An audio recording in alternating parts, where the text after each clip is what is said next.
So yeah, all the cool kids are wearing these things. So I want to helps. I'm bad with names. Hello, welcome.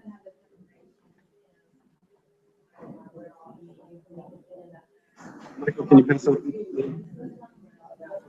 Kannst du dich bitte um die Leute kümmern? Yes, please. Take a name tag.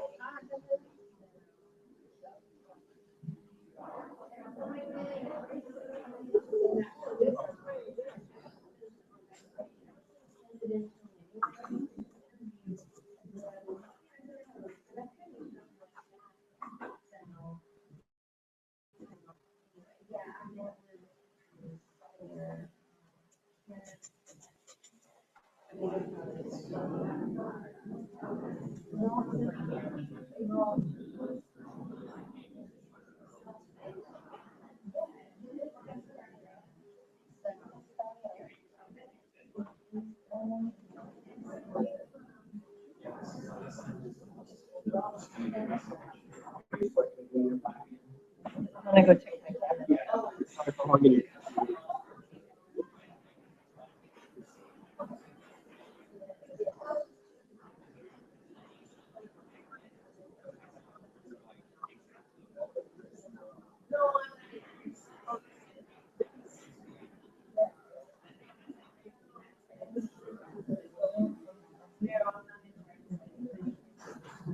Welcome.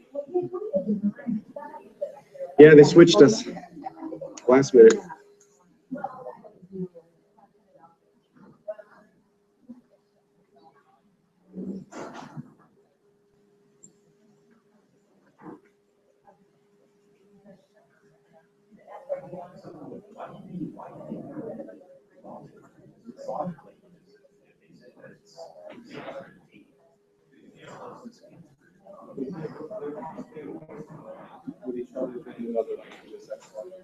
They believe either there was a lot of language contact, which I think is more likely, or there was also Slavic language, which they.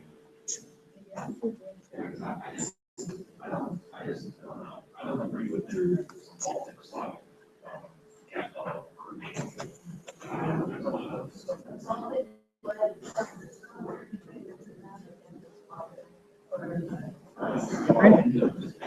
Does this work with my? I don't know if I even need that. I'm standing here. So I'm not used to standing here. That's okay. So very professorial.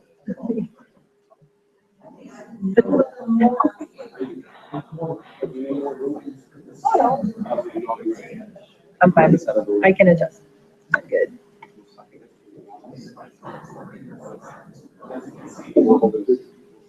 I know. That's I need to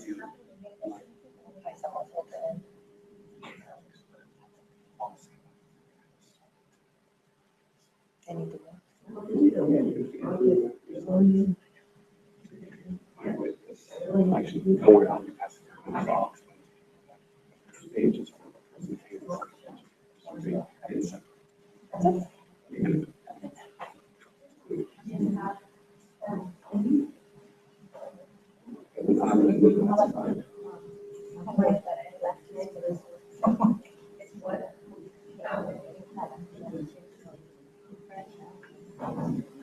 Yes,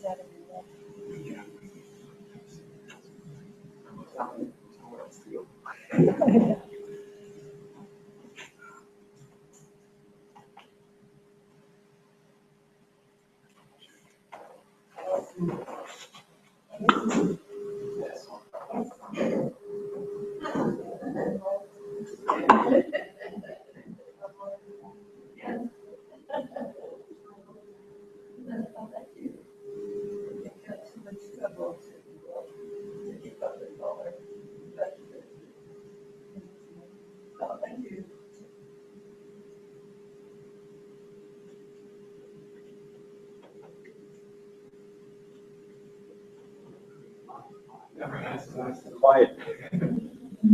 All time on the first one. I'm glad you can make it. We got a pretty long presentation today. Usually I wait a little bit come find out where we are. It's kind of hidden here, but I'm going to get started a little bit earlier so you don't miss out on any of the good stuff that Karen is going to talk to us about. Thank you for coming, those of you who are some old friends and some new faces too. I'm glad you can make it. This is the Triangle Language Group, a group that I basically got together to find people who wouldn't think I was weird talking about languages, because you've experienced this. You try to talk to people about anything. Oh, I'm interested in learning this language. They either find it boring or they get kind of angry and intense, almost like politics or religion. So I thought, man, there got to be freaks like me out there. You know, not a polyglot group, but people who just want to know. They want to be fluent. Maybe they're not fluent yet, but they could be. Welcome. Welcome. You haven't missed anything yet. We've got name tags for everybody. Saving the planet here or some trees.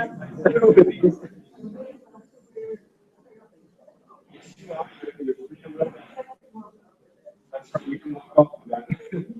I do ask for these at the end, but anyhow, so I started this group about, I don't know, 2.5 years ago, I think, when I came to the U.S. From Germany, back to the U.S. that is, and the group's been growing. There are actually language people out there. Again, not polyglots. This is not like to show how many languages you can speak. It's a way to learn from each other and to kind of celebrate that knowledge and get excited about all aspects of language. So today, we've got a language expert here, who's also a language enthusiast, a member of our group, Karen Feller. And she has a very interesting job she's going to tell you about that I think you can benefit from. Welcome. Haven't missed anything yet. Name tags are plenty. So I think in the interest of time, and I'm going to wait until introducing this. Right now, I'll leave it to Karen. Yes, thank you for letting me speak with you tonight about creating confident communicators. I'm very wordy. My name is Karen Fowler. I'm a speech language pathologist, and I specialize in pronunciation and accent training. Longer presentation because we just really like to talk a lot. I love what I do because it allows me to interact with some very accomplished people. They speak multiple languages, and I learn so much about different languages, different cultures, different aspects of communication. And so what I'm going to do tonight is give you a broad overview of the world of accent training on how I approach it, and some aspects to the English language that are difficult for people who are not native speakers. And it might be interesting if you are a native speaker that you might learn something about English that you weren't aware of before. And first of all, what is accent training? And from my perspective, the purpose is to remove communication barriers. And the goal I have for my clients is to be understood the first time they say it, not necessarily a native level accent. And lots of people can be accent trainers. It's typically speech language pathologists such as myself, or ESL teachers, people with a linguistics background, and we each bring our own expertise to the field. And I can speak from the standpoint of a speech language pathologist, which is an SLP. And to be an SLP, it requires a master's degree, and it's considered a communication. And as we like to say, we have ways of making you talk. It's what we do.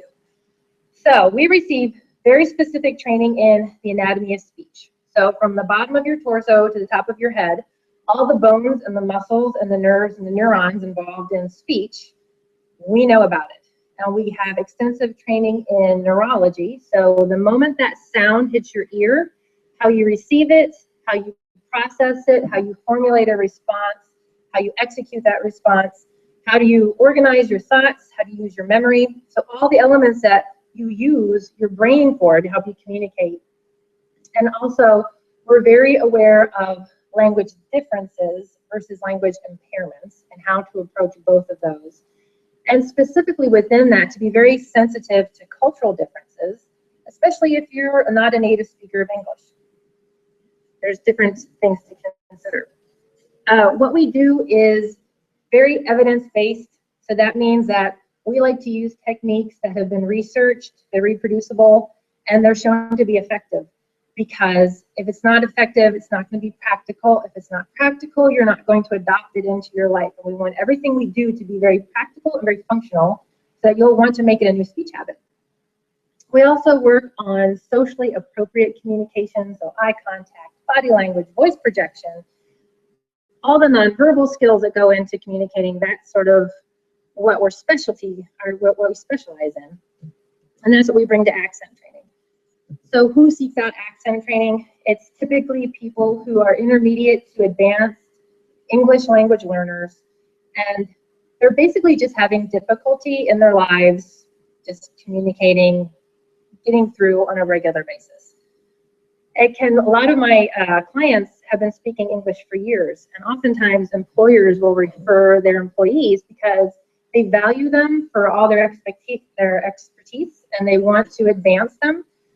But sometimes there's communication gaps, and so they refer them to me, and we work on some specific communication skills for professional development. An example would be, I had a client and she was from China, and she was extremely knowledgeable about the technology that her software company uses. And she could speak about it in depth, and her job was to go all around the world and speak to large international audiences about the technical specifications of their product. Come on in. And the problem was she was getting feedback that they weren't able to understand her. So she had all this information to give, and she wasn't able to communicate it effectively. It can be that they have issues with self-confidence. So I had another client, she was from Belarus, and she was a teacher in Belarus, and she wanted to work in the elementary schools here. And she was holding herself to a higher standard for how she wanted to be able to communicate.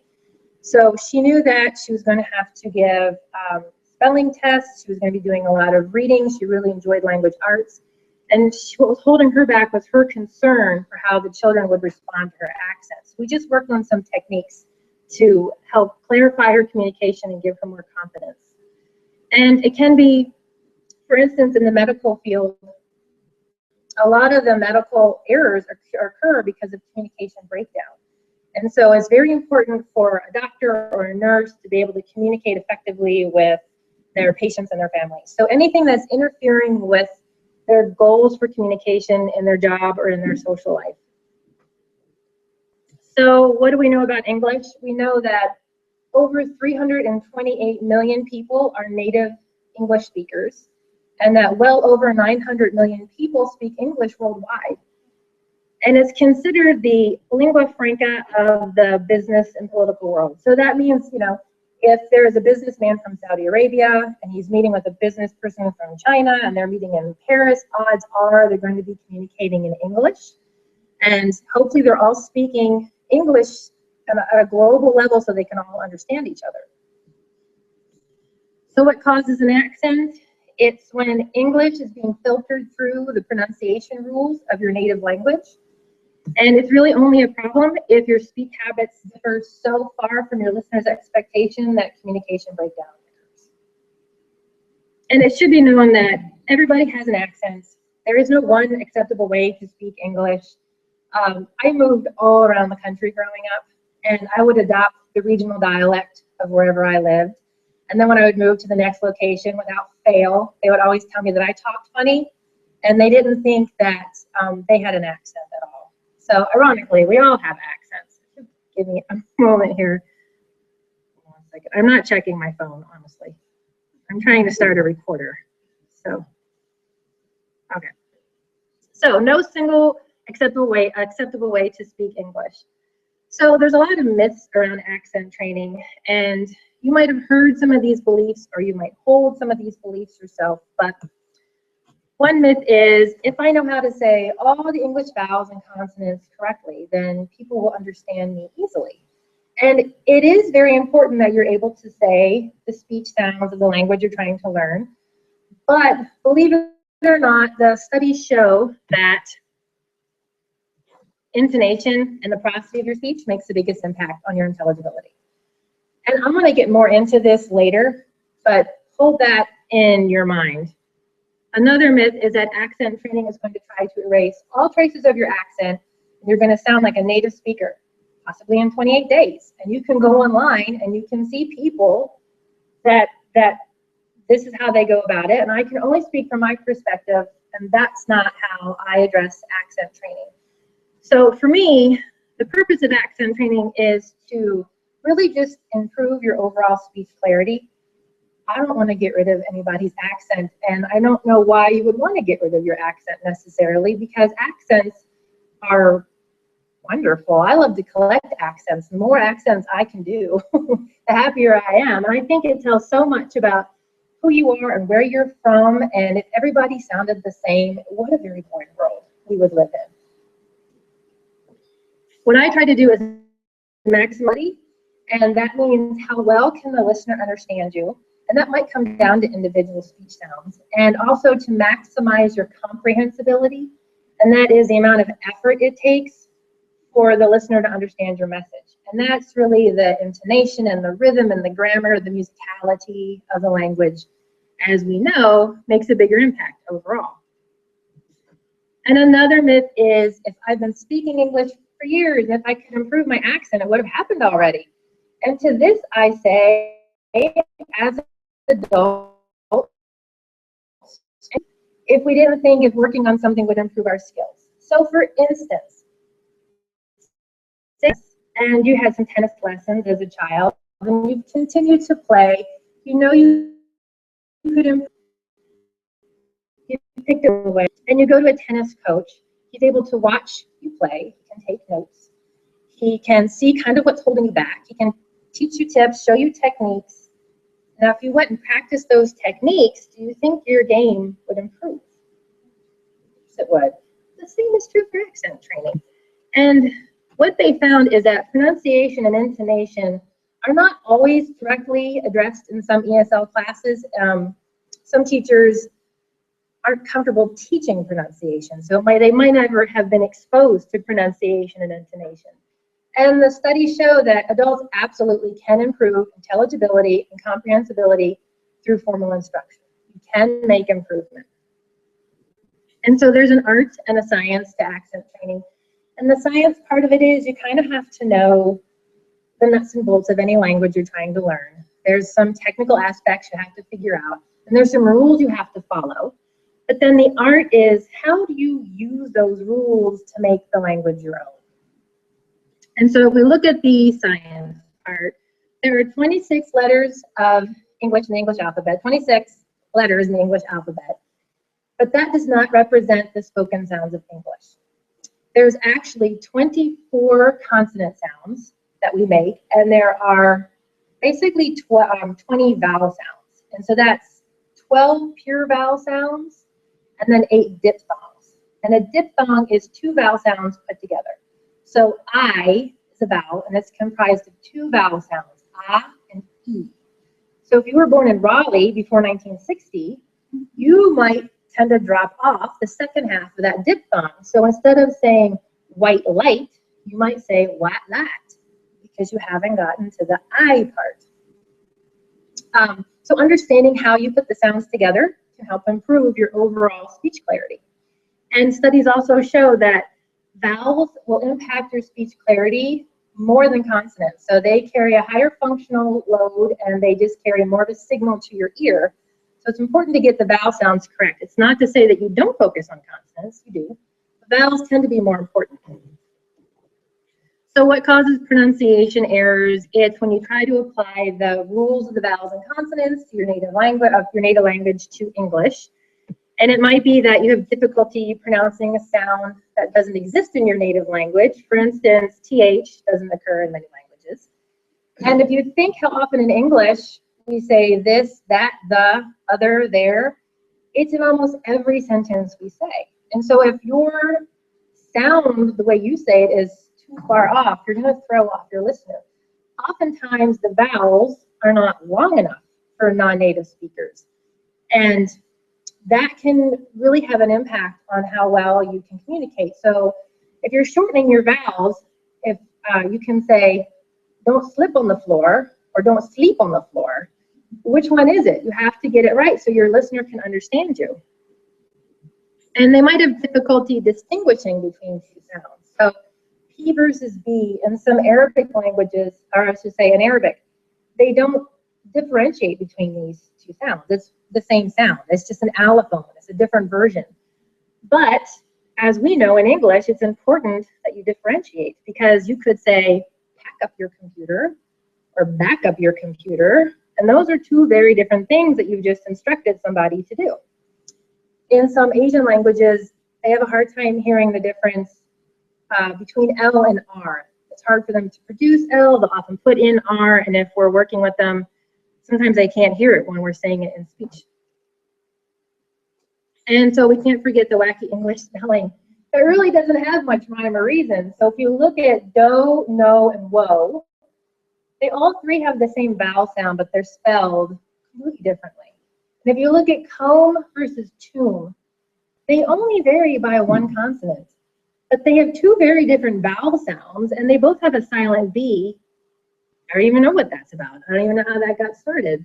And I can always tell when a reading error has gotten in with my clients, has made its way, and that's a pronunciation error, because you can hear that they probably phonetically read that word and now they're trying to say it.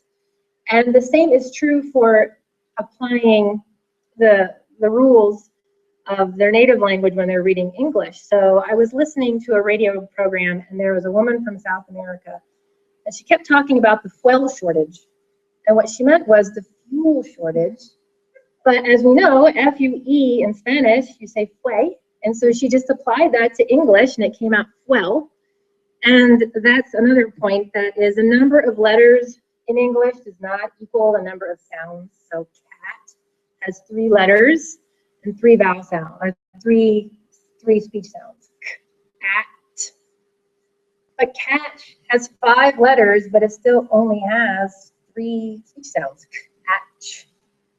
So being aware of not looking at the words, and so oftentimes when I'm working with my clients, I don't have them look at what they're reading. They might need it as a reference material, but then I have them put them away, and we just rely on listening to each other, because that's so much more important. How do we address taking care of speech sounds? Basically, we have to retrain motor patterns. So if you've been pronouncing your whole life more retroflex, so further back in your mouth, that's a target. You don't even have to think about it anymore. You've been doing it your whole life. And it's sort of bored. So you know where those letters are. You don't have to think about it. But if I was to rearrange a few of those letters, suddenly your muscle memory goes down, and you're going to have to think about where those letters are. Well, the same thing is happening in your mouth. I've just shown you a new target. Once you find that target, you now have to do it many, many times to develop this new muscle memory, this new pattern in your brain. And so we go about that by auditory discrimination, and that happens at the perceptual level. So being able to hear the difference between 2 sounds. We might have to get in and do very detailed instruction of the sound production if it's necessary, and that's at the physical level. I don't put my hands on your mouth, and I don't go into your mouth. But a lot of times this will lead to the biggest, oh, that's how you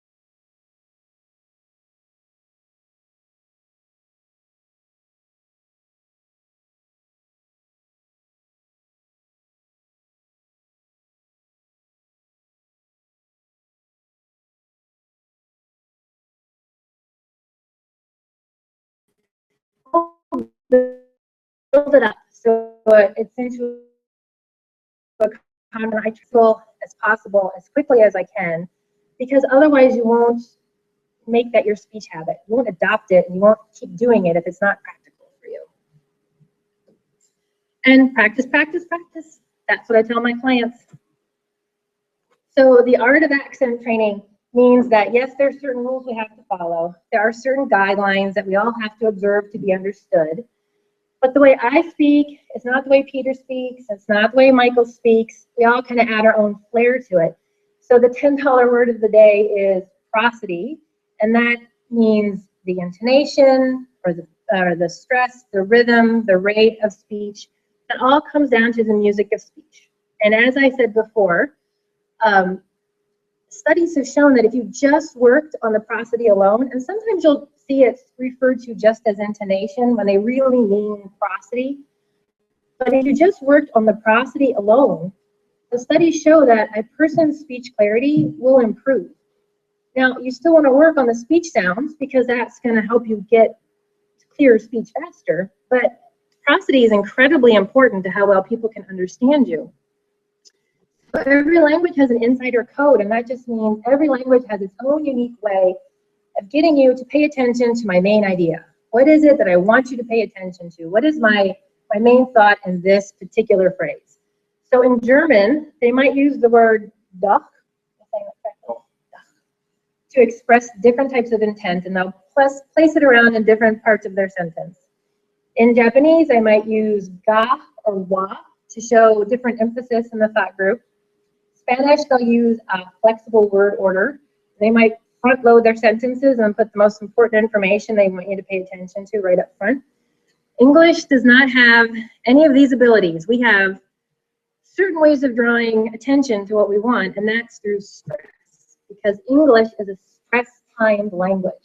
That means that our stressed syllables are longer and our unstressed syllables are shorter, and words that carry the most meaning or the newest information are going to be stressed, and the other words around it are going to be gobbled up and reduced.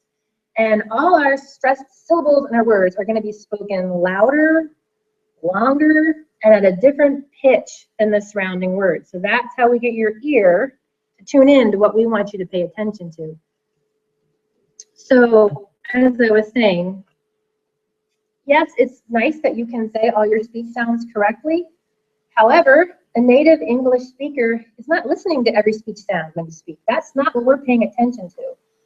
We are paying attention to your stress and your pitch and your pauses to understand what you're saying. And I really like this illustration. This is from Judy Gilbert. The illustration on the left is English, how we perceive English.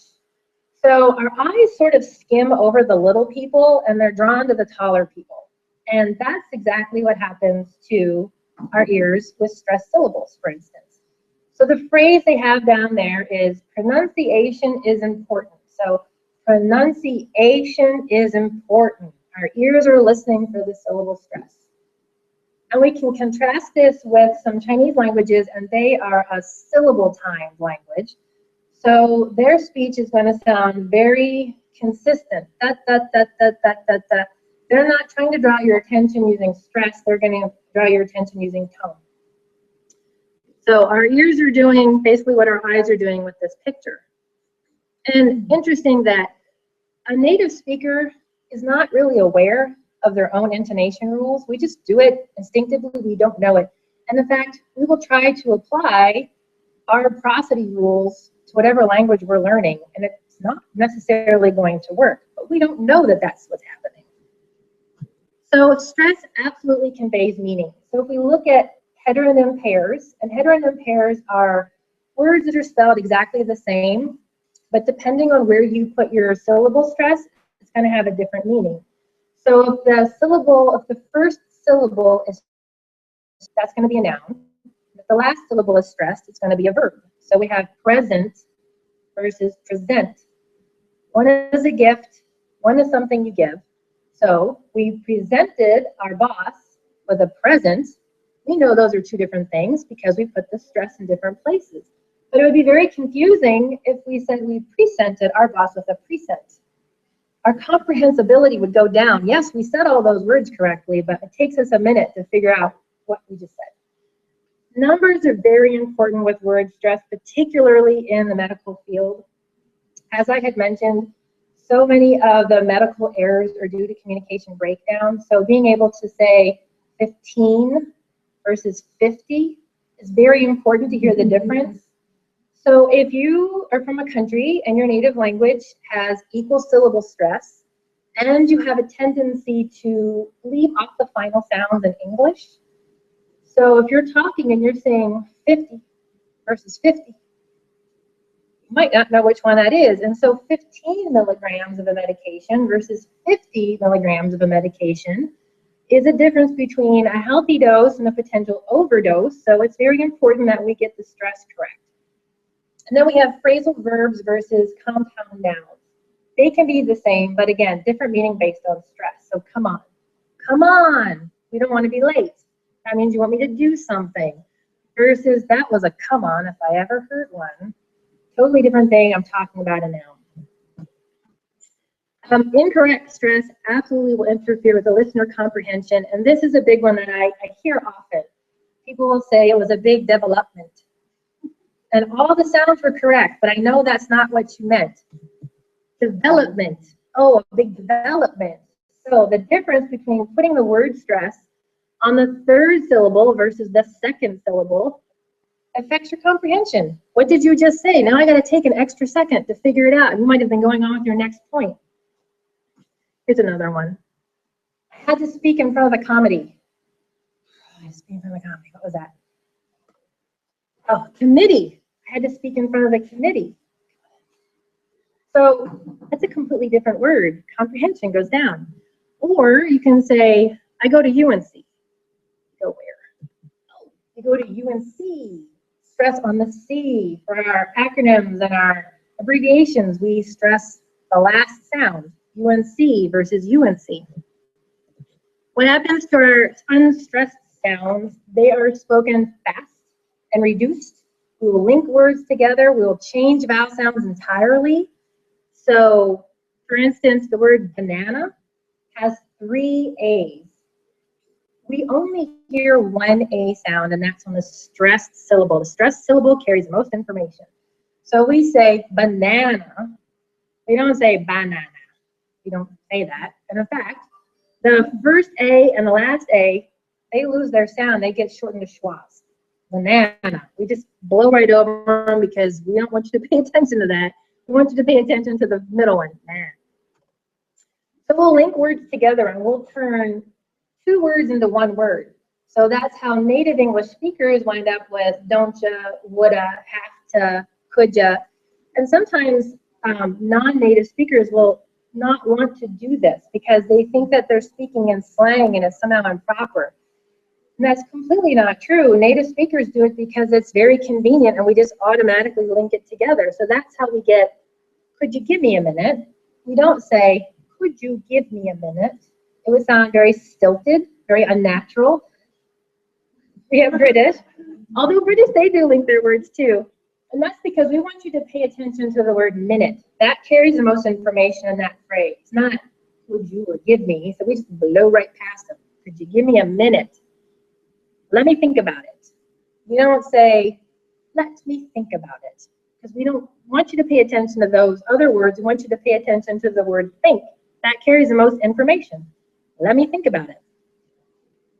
So that's word stress, and pitch also is very important to conveying meaning. And native speakers will rely on this pitch to obviously express attitudes, make a statement, ask a question, signal an incomplete thought, make lists, let you know if we're finished with our thought. So in English, we'll use a following, and I should preface this by saying this is North American English. North American English, we will use a falling pitch to indicate that we've completed our thought. So, I saw the movie last week. Da da da da da da da. My voice went down. I'm done with my thought. You can take your turn now. Well, some Indian languages will use a falling pitch to indicate that they're about to make their point. So if they apply this rule to English, they're probably going to get frustrated because they're getting interrupted often. And then their listener might be confused as to why they keep saying only half thoughts. In some Chinese languages, it's considered respectful to use a falling pitch to make a request. And this can run into problems. So my one client who was from China, and she had married an American, and she thought she was being very polite when she would ask him to do things around the house. So she'd say, can you make the sandwiches? Using a down falling pitch. And he was interpreting that to mean that she was frustrated with him and that she was annoyed, like she'd asked him many times. And he's like, why are you frustrated with me? And she thought she was sending the message of being polite, but was actually having the opposite effect. So in English, we will use a rising pitch to ask some types of questions, not all of them. Express surprise, list items, so we can say, are you serious? Are you sure? Or, are you serious? With a sharp rise. Phone numbers, 919-659-5970. So you know there's still something coming because my pitch kept going up, and you knew I was done because my pitch ended. So if you go to the store, I need bread, eggs, milk, and butter. Bump, bump, bump, boom. Now you know I'm done. And so pitch, stress, and pausing, that all is sort of these broad concepts that people have difficulty with. And the next thing I want to show you is a fun short video clip that kind of puts all these elements together, and you can see how it could impact people. Although, is it going to work on this one here?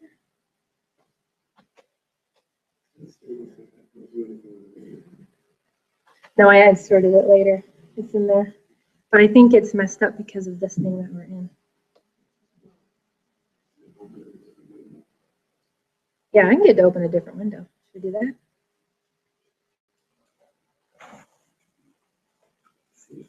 Anywhere? Do you see it anywhere? Oh, I can open it now. It'll be in here. Hang on 1 second. You want to see this stuff? You're welcome. Mm-hmm.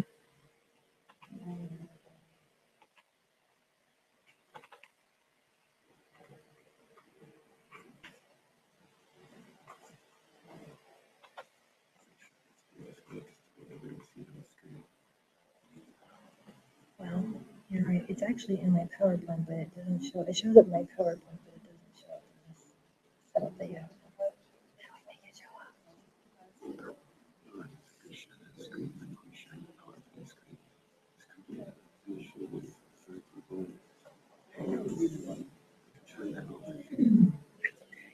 Wow.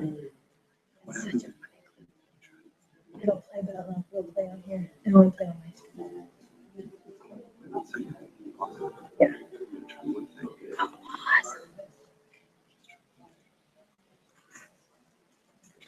There it is.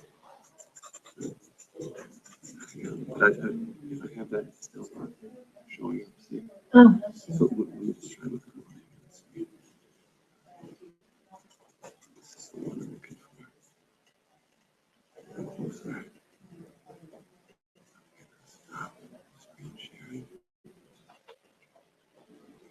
It's still not helping me. Okay, sorry. Funny clip, and you will love it. I'll show you individually if you want. Yeah, we had rehearsed ahead of time. We could have.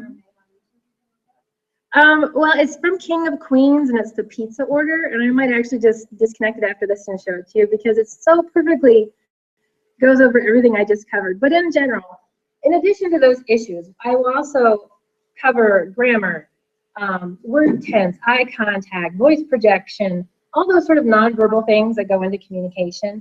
And so if a client comes to me, what they can expect is a comprehensive evaluation where I will really look at all the elements that are impacting their speech. And I'll create a detailed report. And then I'll talk with them what their goals are, what is it that they are trying to achieve. And together we'll create a customized training package that incorporates the most relevant things that are going to help improve their speech clarity and all goals.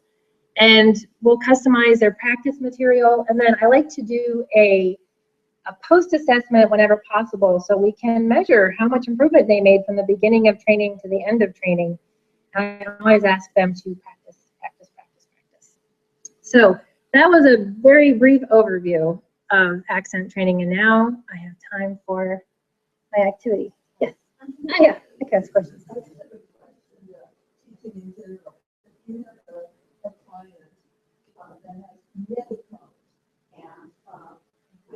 When you make up the individualized lesson plan for remember, do you take or if you're instructing face to face, up and say, let's do it first, but attack everything at once, or do you? No, that would be confusing. We try to focus on slow. We'll start with issues that are going to be easy for them to take care of at first, and then we'll start incorporating other elements. And then we'll keep coming back to these ones that we worked on, so we only have a short period of time. Sometimes they'll only commit to 12 sessions, which sounds like a lot of sessions until you realize what you have to get into. And so we pick what's going to be the easiest for them to accomplish first, and then we keep adding on to it. Sometimes I compare it to building up your skills. So if you're a plate spinner, we'll start with one plate to get comfortable with that one plate. And then we'll add another plate, and then another plate. And so how many plates can you keep spinning? And you'll be surprised how good they get after time. But yeah, you don't want to overwhelm them all at once. It depends on what the person wants to commit to. I really won't do anything less than 1 hour because, as you know, it's really hard to even 1 hour, you're jam-packed, kind of running through what you have to get to.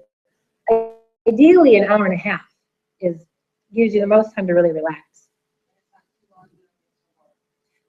No, in fact, the time goes by so fast. And in just working on certain sounds alone, you'll be surprised that how much time has actually passed. And they're always very actively engaged, especially on the different activities that you choose to do too.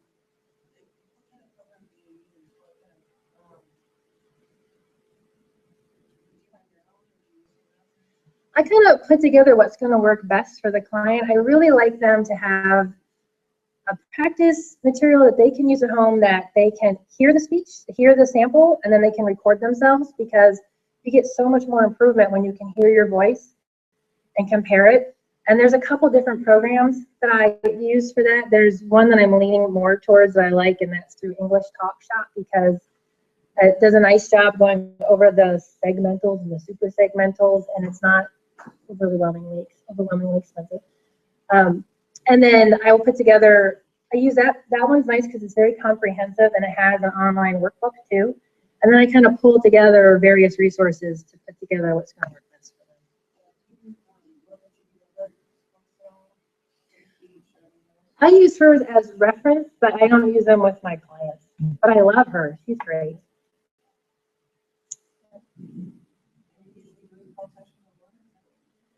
I find that 12 sessions is, from my experience, if they really want to see carryover of their sounds, it takes 12 sessions, because we're making a new speech habit. The speech habits don't happen quickly necessarily. It takes lots and lots and lots of repetition and lots of feedback and fine-tuning. And so 12 weeks is really the minimal amount that I recommend. And some people, for instance, I'm working with an actress right now, and her goal is native level speech. And I've told her that may or may not be the end point, but we will definitely respect that and work towards that. And so that's not something you can accomplish in 12 sessions. That's intake. She's in state. She lives west of here. And so she was involved in the movie productions that come in through town. She's in Thailand. Yeah.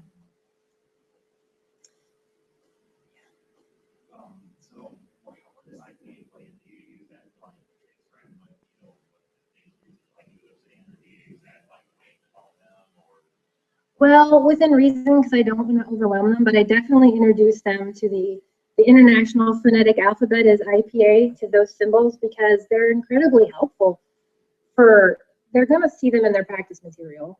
They have to know what they stand for. Particularly, like, there's different symbols for the speech sounds. So, like the T and the TH, it's a wacky symbol. It's like the voiceless is a circle with a line through it, and the voiced is a backward 6 with a slash through it. So you want to teach them what the symbols mean. The vowels tend to be, or the consonants tend to be pretty straightforward, but yeah, I like to at least give them an introduction to it. I give them a guide to help them out.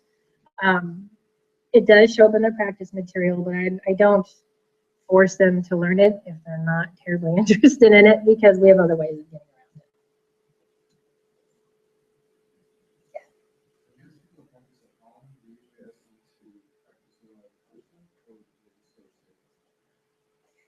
Well, if I can convince them to work with another person, a native speaker, that would be ideal.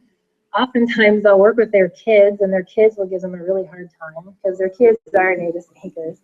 And it's funny because when they start coming to me and they start working on it, then they're comfortable saying, well, you didn't say that right. Well, that's not how you should say it. And they give them feedback. But that's why I like a practice program that lets them record themselves and hear feedback. And I will often record lots of things and I'll send them the recordings and then I'll have them listen to it, and if they're super motivated, I keep my fingers crossed, and hopefully they're recording themselves and comparing themselves, and whenever they can record themselves and send it back to me, that's even better, because then I can give them feedback in between so they can kind of course correct a little bit so they're really learning the habit correctly.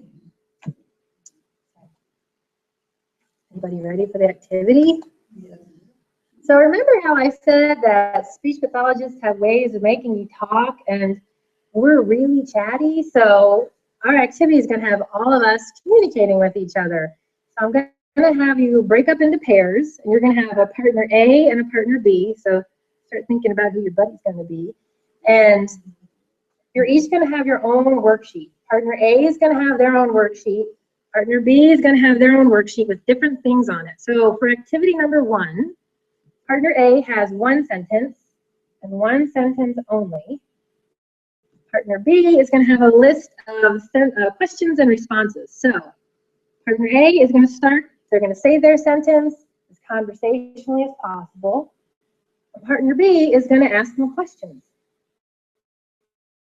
and only respond using their one sentence. And the trick is you have to use different stress. So you have to stress different words to get your point. Contrast the stress and how we use stress in English to get our point across. So that's the first activity, and it really won't take you that long. And the second activity is a heteronym pair. So partner A is going to have a simple list of words, and partner B is going to have the heteronym pairs, the same words, in pairs of sentences. So partner B gets one sentence from each group, from each pair, and they're going to put the word in there they think best fits that sentence. Partner A has to decide if they stressed the first syllable or the second syllable.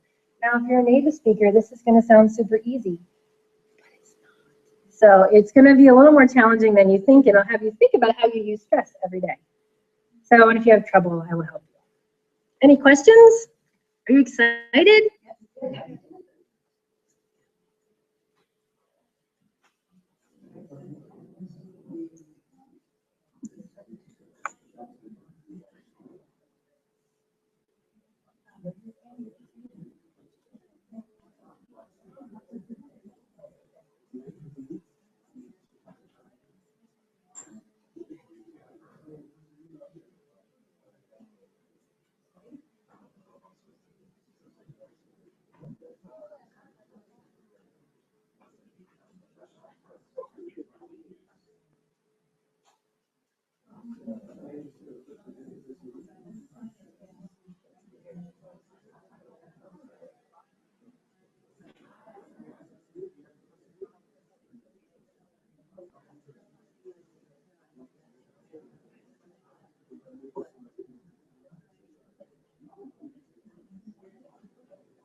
Hi, bud.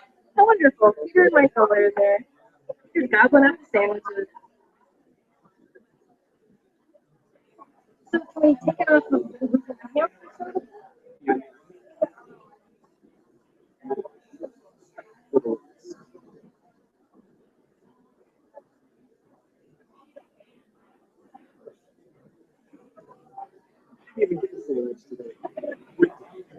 say it so I can-